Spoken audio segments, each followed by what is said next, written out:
अभी शाम के 4 ही बजे थे, लेकिन आसमान में घिर आए गहरे काले बादलों ने कुछ अंधेरा सा कर दिया था।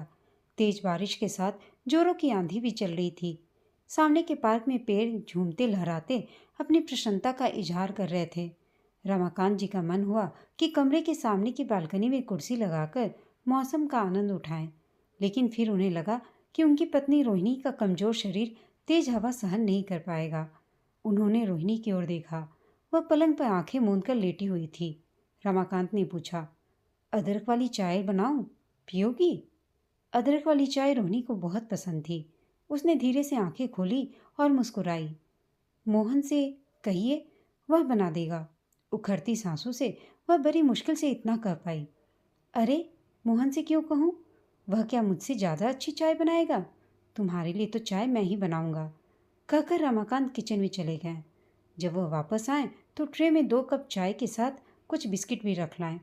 उन्होंने सहारा देकर रोहिणी को उठाया और हाथ में चाय का कप पकड़ाकर बिस्कुट आगे कर दी। नहीं जी, कुछ नहीं खाना, कहकर रोहिणी ने बिस्किट की प्लेट सरका दी। बिस्किट चाय में डुबोकर उनकी बात पूरी होने से पहले ही रोहिणी ने सिर हिलाकर मना कर दिया। रोहिणी की हालत देखकर रमाकांत का दिल भर आया। उसका खाना पीना लगभग न के बराबर हो गया था। आंखों के नीचे गहरे गड्ढे पड़ गए थे। वजन एकदम घट गया था। वह इतनी कमजोर हो गई थी कि देखा नहीं जाता था। स्वयं को अत्यंत विवश महसूस कर रहे थे रमाकांत। कैसे विडंबना थी कि डॉक्टर होकर उन्होंने कितने ही मरीजों को स्वस्थ किया था, किंतु खुद अपनी पत्नी के लिए कुछ नहीं कर सके। बस धीरे धीरे रोहिणी को मौत की ओर अग्रसर होते देख रहे थे। उनके जेहन में वह दिन उतर आया जब वह रोहिणी को ब्याह कर घर ले आए थे। अम्मा अपनी सारी जिम्मेदारियां उसे सौंपकर निश्चिंत हो गई थी। कोमल सी दिखने वाली रोहिणी ने भी खुले दिल से अपनी हर जिम्मेदारी को स्वीकारा और किसी को शिकायत का मौका नहीं दिया। उसके सौम्य और सरल स्वभाव ने परिवार के हर सदस्य को उसका कायल बना दिया था। रमाकांत उन दिनों मेडिकल कॉलेज में लेक्चरर के पद पर थे। साथ ही घर के अहाते में एक छोटा सा क्लिनिक भी खोल रखा था। उन्होंने स्वयं को एक स्थापित और नामी डॉक्टर के रूप में देखने की उनकी बड़ी तमन्ना थी। घर का मोर्चा रोहिणी पर डाल वह सुबह से रात तक अपने काम में व्यस्त रहते। नई नवेली पत्नी के साथ प्यार के मीठे क्षण गुजारने की फुर्सत उन्हें न थी, या फिर शायद जरूरत ही नहीं समझी थी उन्होंने। उन्हें लगता कि रोहिणी को तमाम सुख सुविधा मुहैया कराकर वह पति होने का अपना फर्ज बखूबी निभा रहे हैं, लेकिन उसकी भावनात्मक आवश्यकताओं की पूर्ति से उन्हें कोई मतलब न था। रोहिणी का मन तो करता कि रमाकांत उसके साथ कुछ देर बैठे, बातें करें, लेकिन वह कभी उनसे यह कह न पाई। जब कहा भी तब वे समझ नहीं पाए उसकी भावनाओं को, और जब समझे तब बहुत देर हो चुकी थी। वक्त के साथ साथ रमाकांत की महत्वाकांक्षा भी बढ़ी। अपनी पुश्तैनी जायदाद बेचकर और सारी जमा पूंजी लगाकर उन्होंने एक सर्व सुविधा युक्त नर्सिंग होम खोल दिया। रोहिणी ने तब अपने सारे गहने उनके आगे रख दिए थे। हर कदम पर वह उनका मौन संबल बनी रही, उनके जीवन में एक घने वृक्ष सी शीतल छाया देती रही। रमाकांत की मेहनत रंग लाई और सफलता उनके कदम चूमने लगी। कुछ ही समय में उनके नर्सिंग होम का बड़ा नाम हो गया। वहाँ उनकी मसरूफियत इतनी बढ़ गई कि उन्होंने नौकरी छोड़ दी और सिर्फ नर्सिंग होम पर ही ध्यान देने लगे। इस बीच रोहिणी ने भी रवि और सुनैना को जन्म दिया और वह उनकी परवरिश में ही अपनी खुशी तलाशने लगी। जीवन एक बंधे बंधाए ढर्रे पर चल रहा था। रमाकांत के लिए उनका काम था और रोहिणी के लिए बच्चे और सामाजिकता का निर्वाह। अम्मा बाबूजी के देहांत और ननद के विवाह के बाद रोहिणी और भी अकेलापन महसूस करने लगी। बच्चे भी बड़े हो रहे थे और अपनी पढ़ाई में व्यस्त थे। रमाकांत के लिए पत्नी का अस्तित्व बस इतना भर था कि वह समय समय पर उसे गहने कपड़े भेंट कर देते। उसका मन किस बात के लिए ललायत था, यह जानने की उन्होंने कभी कोशिश नहीं की। जिंदगी ने रमाकांत को एक मौका दिया था। कभी कोई मांग न करने वाली उनकी पत्नी रोहिणी ने एक बार उन्हें अपने दिल की गहराइयों से परिचित कराया था, लेकिन वे ही उसकी बातों का दर्द और आंखों के सूनेपन को अनदेखा कर गए थे। उस दिन रोहिणी का जन्मदिन था। उन्होंने उसे कुछ प्यार दिखाते हुए पूछा था, बताओ तो मैं तुम्हारे लिए क्या तोहफा लाया हूँ। तब रोहिणी के चेहरे पर फीकी सी मुस्कान आ गई।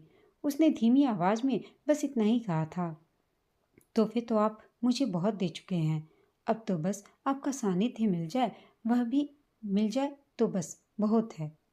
बस कुछ साल मेहनत से काम कर लेने दो मुझे, अपनी और बच्चों की जिंदगी सेटल कर ले, फिर तो तुम्हारे साथ ही समय गुजारना है।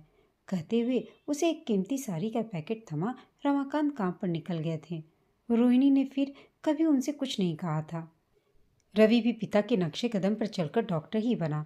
उसने अपने साथी मित्र गीता से विवाह की इच्छा जाहिर की, जिसकी उसे सहस्र अनुमति भी मिल गई। अब रमाकांत को बेटे बहू का भी साथ मिलने लगा। फिर सुनैना का विवाह भी हो गया। रमाकांत व रोहिणी अपनी जिम्मेदारियों से निर्वित हो गए, लेकिन स्थिति अब भी पहले की तरह ही थी। रोहिणी अब भी उनके सानिध्य को तरस रही थी और रमाकांत कुछ और वर्ष काम करना चाहते थे, अभी और सेटल होना चाहते थे। शायद सब कुछ इसी तरह चलता रहता अगर रोहिणी बीमार न पड़ती। एक दिन जब सब लोग नर्सिंग होम गए थे, तब वह चक्कर खाकर गिर पड़ी। घर के नौकर मोहन ने जब फोन पर बताया तो सब भागे हुए आए। फिर शुरू हुआ टेस्ट कराने का सिलसिला। जब रिपोर्ट आई तो पता चला कि रोहिणी को ओवेरियन कैंसर है। रमाकांत सुनकर घबरा से गए। उन्होंने अपने मित्र कैंसर स्पेशलिस्ट डॉक्टर भागवत को रिपोर्ट दिखाई। उन्होंने देखते ही साफ कह दिया, रमाकांत, तुम्हारी पत्नी को ओवेरियन कैंसर ही हुआ है। इसमें कुछ तो बीमारी के लक्षणों का पता ही देर से चलता है और कुछ इन्होंने अपनी तकलीफ घर में छिपाई होगी। अब तो कैंसर चौथी स्टेज पर है। यह शरीर के दूसरे अंगों तक भी फैल चुका है। चाहो तो सर्जरी और कीमोथेरेपी कर सकते हो, लेकिन कुछ खास फायदा नहीं होने वाला। अब तो जो शेष समय है उसमें इन्हें खुश रखो। यह सुनकर रमाकांत को लगा कि जैसे उनके हाथ पैरों से दम निकल गया। उन्हें यकीन ही नहीं हुआ कि रोहिणी इस तरह उन्हें छोड़कर चली जाएगी। वह तो हर वक्त एक खामोश साए की तरह उनके साथ रहती थी, उनकी हर जरूरत को उनके कहने से पहले ही पूरा कर देती थी। फिर यूं अचानक उसके बिना। अब जाकर रमाकांत को लगा कि उन्होंने कितनी बड़ी गलती कर दी थी। रोहिणी के अस्तित्व की कभी कोई कद्र ही नहीं की उन्होंने। उनके लिए तो वह बस उनकी मूक सहचरी थी, जो उनकी हर जरूरत के लिए हर वक्त उपलब्ध थी। इससे ज़्यादा कोई अहमियत नहीं दी उन्होंने उसे। आज प्रकृति ने न्याय किया था, उन्हें इस गलती की कड़ी सजा दी थी। जिस महत्वाकांक्षा के पीछे भागते उनकी जिंदगी बीती, जिसका उन्हें बड़ा दम्भ था, आज वह सारा ज्ञान उनके किसी काम का न आया।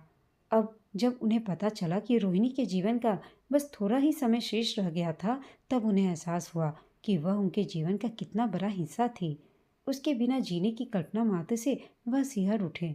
महत्वाकांक्षाओं के पीछे भागने में वे हमेशा रोहिणी को उपेक्षित करते रहे, लेकिन अपनी सारी उपलब्धियां अब उन्हें बेमानी लगने लगी थीं। पापा, आप चिंता मत कीजिए, मैं अब नर्सिंग होम नहीं आऊँगी। घर पर ही रहकर मम्मी का ध्यान रखूंगी, उनकी बहू गीता कह रही थी। रमाकांत ने एक गहरी सांस ली और उसके सिर पर हाथ रखते हुए कहा, नहीं बेटा, नर्सिंग होम अब तुम लोग संभालो। तुम्हारी मम्मी को इस वक्त सबसे ज़्यादा मेरी ही ज़रूरत है। उसने मेरे लिए बहुत कुछ किया। उसका ऋण तो मैं किसी भी हाल में नहीं चुका पाऊंगा, लेकिन कम से कम अब तो उसका साथ निभाऊं। उसके बाद से रमाकांत ने नर्सिंग होम जाना छोड़ दिया। वे घर पर ही रहकर रोहिणी की देखभाल करते, उससे दुनिया जहान की बातें करते। कभी कोई किताब पढ़कर सुनाते तो कभी साथ बैठकर टीवी देखते। वे किसी तरह रोहिणी के जाने से पहले बीते वक्त की भरपाई करना चाहते थे, मगर वक्त उनके साथ नहीं था। धीरे धीरे रोहिणी की तबीयत और बिगड़ने लगी। रमाकांत उसके सामने तो संयत रहते, मगर अकेले में उनकी पीड़ा आंसुओं की धारा बनकर बह निकलती। रोहिणी की कमजोर काया और सूनी आंखें उनके हृदय में शूल की तरह चुभती रहती। वे स्वयं को रोहिणी की इस हालत का दोषी मानने लगे थे। इसके साथ साथ उनके मन में हर वक्त रोहिणी को खो देने का डर होता। वे जानते थे कि यह दुर्भाग्य तो उनकी नियति में लिखा जा चुका था, लेकिन उस क्षण की कल्पना करते हुए हमेशा भयभीत रहते। अंधेरा हो गया जी। रोहिणी की आवाज़ से रमाकांत की तंद्रा टूटी। उन्होंने उठकर लाइट जला दी।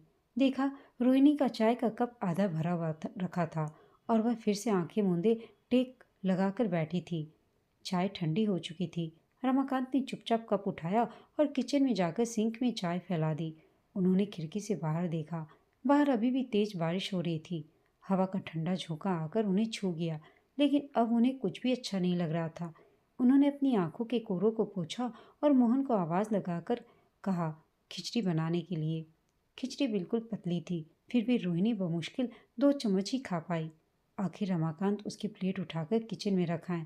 तब तक रवि और गीता भी नर्सिंग होम से वापस आ गए थे। कैसी हो मम्मा? रवि लाड़ से रोहिणी की गोद में लेटते हुए बोला। ठीक हूँ मेरे बच्चे। रोहिणी मुस्कुराते हुए उसके सिर पर प्यार से हाथ फेरते हुए धीमी आवाज में बोली।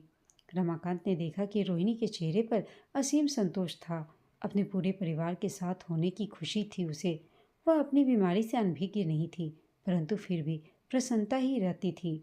जिस सानिध्य की आस लेकर वह वर्षों से जी रही थी, वह अब उसे बिना मांगे ही मिल रहा था।